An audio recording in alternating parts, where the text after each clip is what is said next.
I'm starting this series of talks on the assumption that everybody in the audience either attended the last series or at least studied the audio cassette tapes from the last series. In actual fact, studying the audio cassette tapes is probably better than having attended in person, simply because if you study the audio cassette tapes, you can hear them over and over and over again. And if you just attended in person and didn't listen to repeats, a lot of the material may have slipped by. But I am starting this series of talks on the assumption that you all are very familiar with what has gone before. This talk is for chiropractors, not for office staff, not for students. It is strictly for chiropractors. If you don't fit into that category, well, I apologize if some stuff goes over your head, but you're welcome to stay, of course. We encourage everybody to listen. Parts of it, though, may not make full sense to you, and then you have to discuss that with your chiropractor or refer it back to the prior set of tapes. The prior set of tapes dealt entirely with theoretical, philosophical basis for chiropractic, the actual philosophy of chiropractic. What is it? And now we're going to talk during this current series about how do we apply that philosophy in our practice and in our lives. To just learn a subject academically and then never use it is a total waste of time. The question has often come up, well, does chiropractic really need a philosophy? There was a discussion not too long ago in one of the chiropractic publications under the heading, does chiropractic need a philosophy? And then people wrote in and said, yes, it does for the following reasons, or no, it doesn't for the following reasons. And I'd like to throw my voice into this question of whether chiropractic needs a philosophy or not, and the answer is no. Chiropractic doesn't need a philosophy. Chiropractic is a philosophy. It's the application of a philosophy. And if you don't own that philosophy and live by it, then what you're practicing is not chiropractic, it's physical medicine. Let's start off with a question. What is the difference? If somebody has a bad back or a stiff neck or any other condition you want to name, what is the difference between they're going to a chiropractor to get it treated and cured by manipulation? I know you hate that word, but I mean doing something physical with the hands on the spine. What is the difference between they're going to a chiropractor and having that done and going to an osteopath who would do exactly the same thing? And let's admit, many osteopaths do exactly the same thing as many chiropractors. What's the difference between the two? Is one chiropractic and the other osteopathy? No, they're probably both physical medicine, because physiatrists, or doctors of physical medicine, are also doing exactly the same thing. And so are physical therapists and sports coaches. What makes chiropractic chiropractic? Obviously, it is not what you do, because lots of other people are doing that. So it has to be the philosophy behind it. And yet the vast majority of chiropractors don't understand that philosophy, don't know the philosophy, or are trying to change it. That's something else we have to discuss. Who has the right to change chiropractic philosophy? See, as a teacher of philosophy in a chiropractic college, I felt that, first of all, it was not my job to fill the mind with truth, or my vision of truth. I don't think that's the job of any teacher. It's not a teacher's job to fill your mind with truth. It is a teacher's job to open your mind, to cause you to question. Now, in the course of doing that, my job as a philosophy teacher was to share with my students what is the philosophy of chiropractic. This is not something that's up for a vote. Well, shouldn't we change it to this or change it to that? If you change it, then it isn't the philosophy of chiropractic anymore. That doesn't mean it's wrong or it's bad. What you have to decide, what every chiropractor has to decide is, do I want to live my life and practice my profession according to this philosophy, in which case I will be a chiropractor, or do I want to do other things without being encumbered by this philosophy? And the philosophy is an encumbrance. It stops you from doing other things. It limits you. So chiropractors then, to be chiropractors, must first understand the philosophy and then say, yes, I buy it. If by any chance you listen to it and understand it and don't buy it, you're perfectly free to practice anything you want, but integrity then would say you're not a chiropractor, even though you do exactly the same things. You're only a chiropractor if you accept as a credo for your life the philosophy of chiropractic. You are not free to change it. Nobody is free to change it. I guess we could say, well, this is the credo of chiropractic according to the Palmers, and this is the so-and-so amendment to it. But as soon as the amendment ceases to be the original, it's not an amendment anymore. It's like saying, let's say we could pass an act of Congress saying that chiropractic is the adjustment of the spine by hand only, period. I'm not suggesting we should do that or we want to do it. Let's suppose we did. Now somebody comes along later and introduces an amendment that says we can only do that on Wednesday afternoons. That's a reasonable amendment to the original act. But if the amendment says it's done by hand only and by sledgehammer, now it's changed the intent of the original law. So it's not an amendment.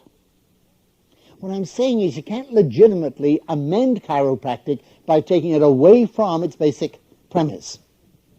And there are certain premises which are so inherent in the philosophy of chiropractic that if you deviate from them, you're not practicing chiropractic. Doesn't mean you're not a good person.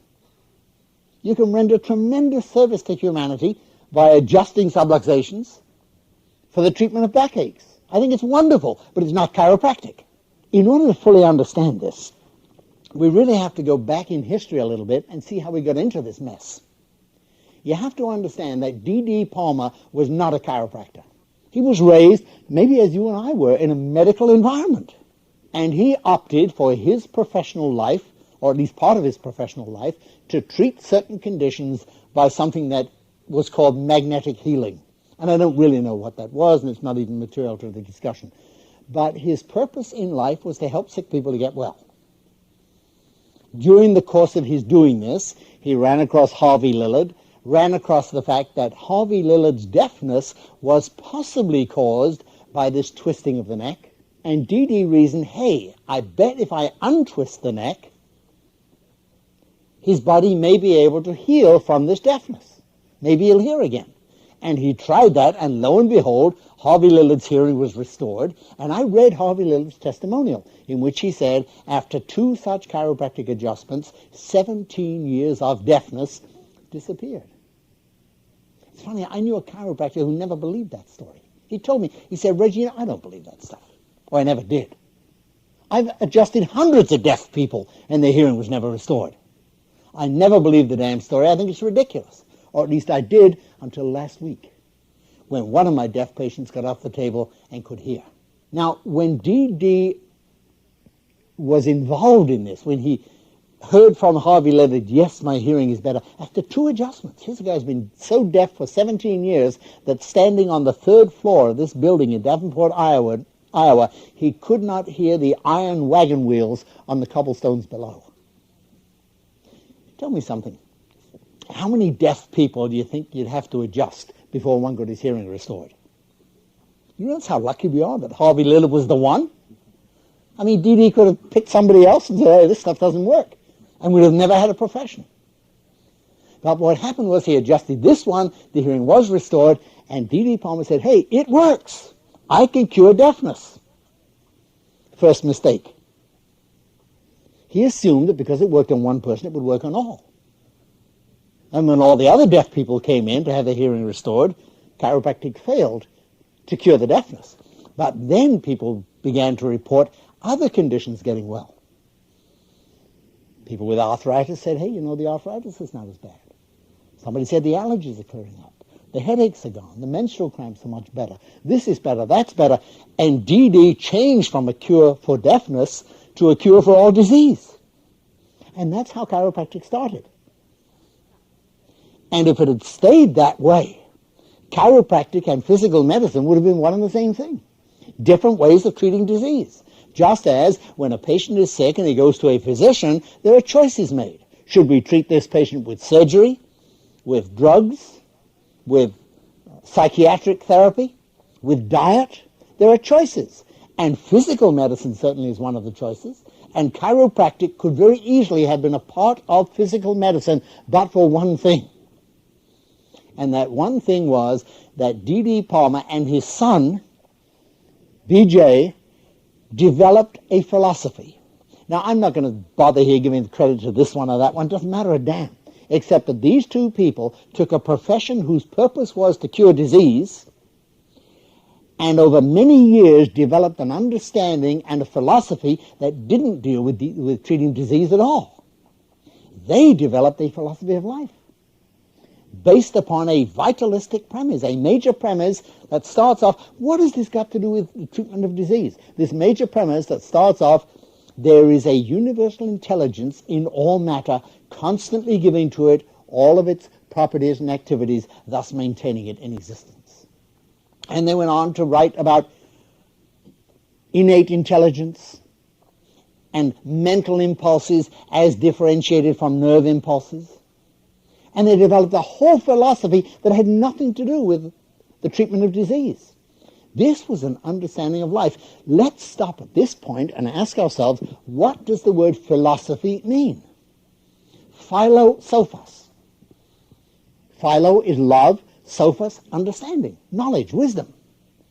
So philosophy is a search for wisdom, a search for understanding. And here these two guys started out maybe researching what they'd done with this Harvey Lillard case and others like Harvey, and finished up developing an understanding of the meaning of life, the application of a certain set of principles to their own life and their own understanding. They developed something that was, for them at least, almost a religion, based upon a series of premises that are acceptable in virtually all of the religions.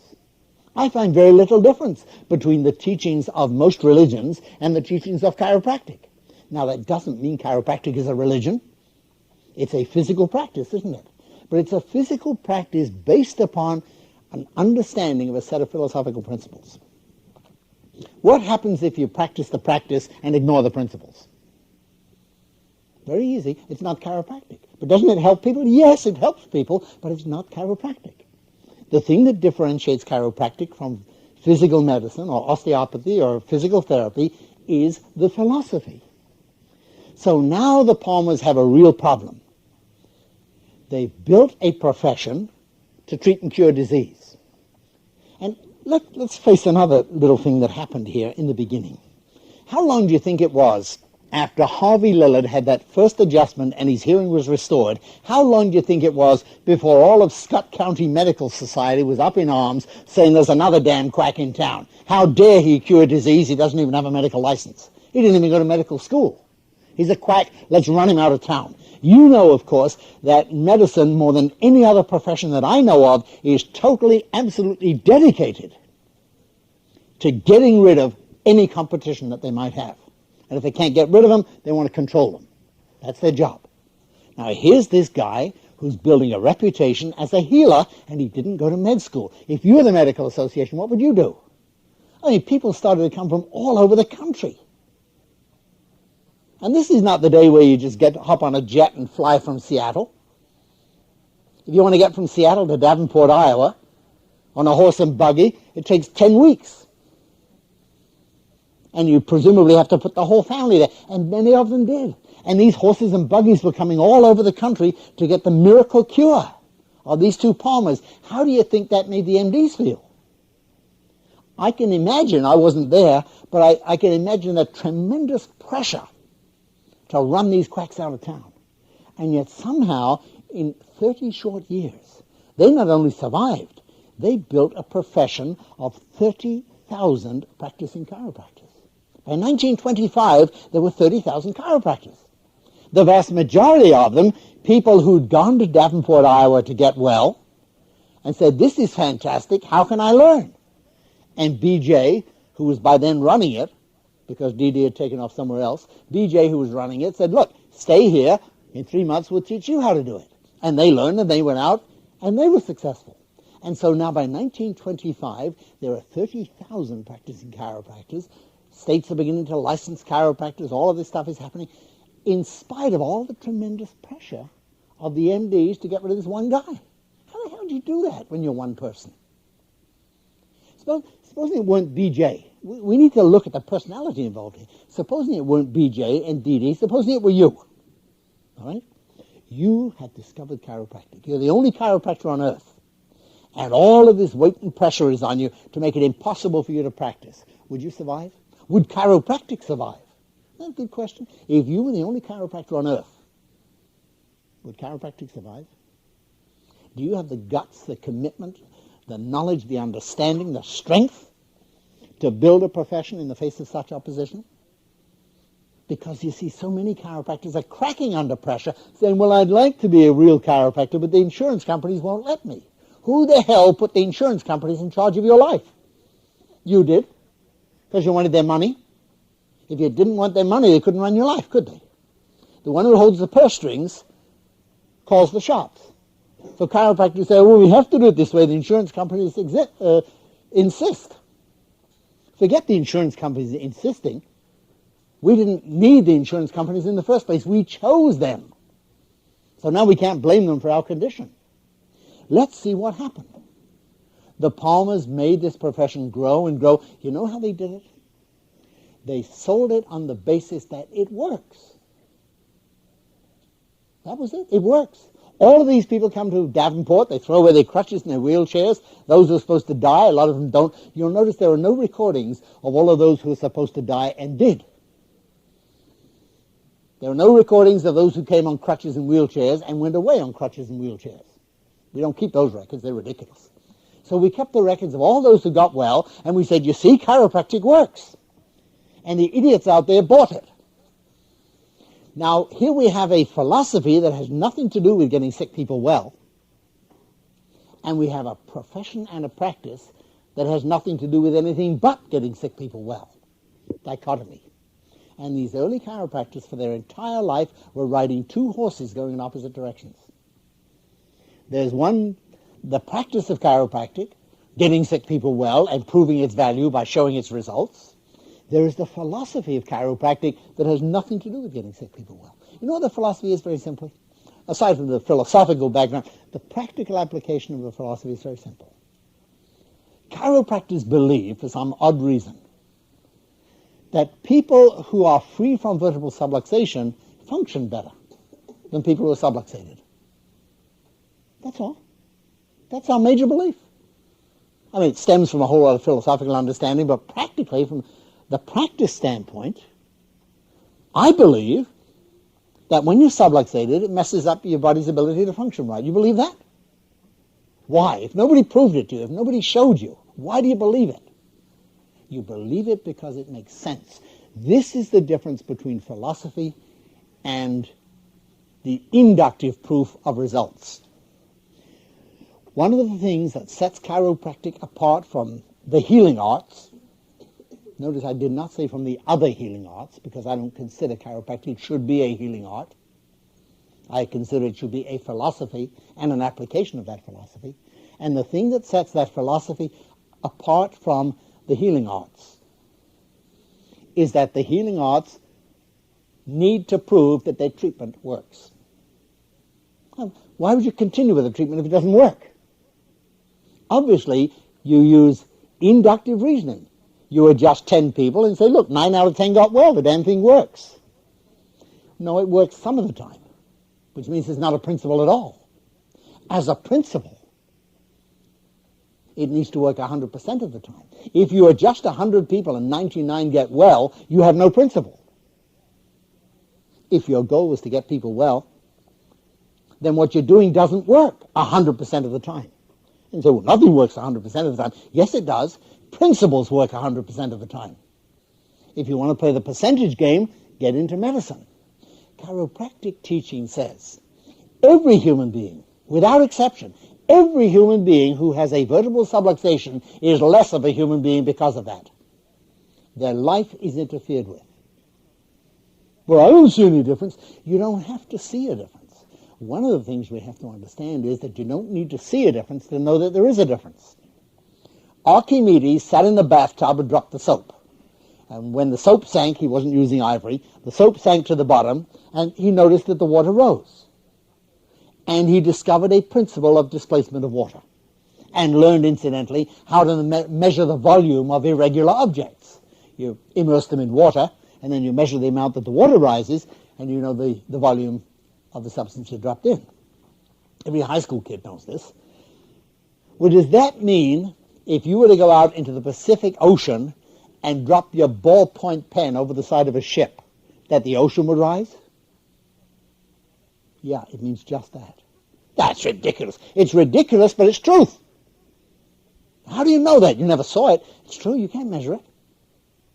And yet you know with absolute certainty you cannot drop a grain of sand in Lake Erie without Lake Erie rising. Not measurably, but it rises. You trust that because it's a valid idea. Chiropractic teaches you to trust the logic of your own thought processes, not to look at the ridiculous inductive proof. Any scientist can come along and prove that Lake Erie does not rise when you drop a grain of sand in there. They can measure it. See, it didn't rise. Now, either the measurement is inaccurate or Archimedes' principle was wrong. Which do you believe? Well, if you have half a brain, you believe in Archimedes. And exactly the same set of principles holds true in adjustment. You cannot have a subluxation of the spine without it messing up your system, unless you believe that some of those impulses traveling over the spine don't matter. You believe that? I mean, nobody believes that. The president of the AMA doesn't believe that. That means if you have a vertebral subluxation, your body doesn't work right. And when the subluxation is gone, you are therefore better off. Well, I don't feel better off, doesn't matter. I don't look better off, doesn't matter. My back doesn't hurt any less, doesn't matter. Now do you see the difference between chiropractic and treating backaches? It is this chasing after symptoms that has caused chiropractors to leave chiropractic and practice physical medicine. You have to remember the vast majority of chiropractors were raised in a medical environment. Certainly you go through 4 years of medical school, and even the best chiropractic schools, the straight chiropractic schools, give you 4 years of medicine so you can pass your boards, and then tack on a little chiropractic philosophy and adjusting. And that's all right, because the amount of philosophy and adjusting you get is enough anyway, if they just throw out the other stuff. The problem is that you are a victim of your own mind. You come into chiropractic college wanting to be a doctor. Now you get 4 years of medicine. And you come out knowing you are a doctor. And there are some people teaching these science subjects who don't say to you, learn this because it's on the boards. They say, learn it so you'll be a good diagnostician, so you can refer all the sick people to a real doctor. And the intent of chiropractic has not become to be its own philosophy and its own profession. It has become an adjunct to medical practice, maybe a shortcut to getting rid of symptoms. You know, we have to talk a little bit about applying this philosophy to symptoms. And you must understand that the absence of symptoms does not mean health. Just as the failure of Lake Erie to manifest a rise when the grain of sand drops in, the failure of that lake to rise doesn't mean the grain of sand wasn't there. Somebody wrote something a couple of years ago about a butterfly flapping its wings over Africa, affecting the winds over the United States, affecting the tides of the ocean. Everything is connected to everything else, and we have to realize that. You can't have a vertebral subluxation without your body being messed up. And if your body is messed up, your performance level drops. Your concentration is interfered with. Your sleep is not as effective.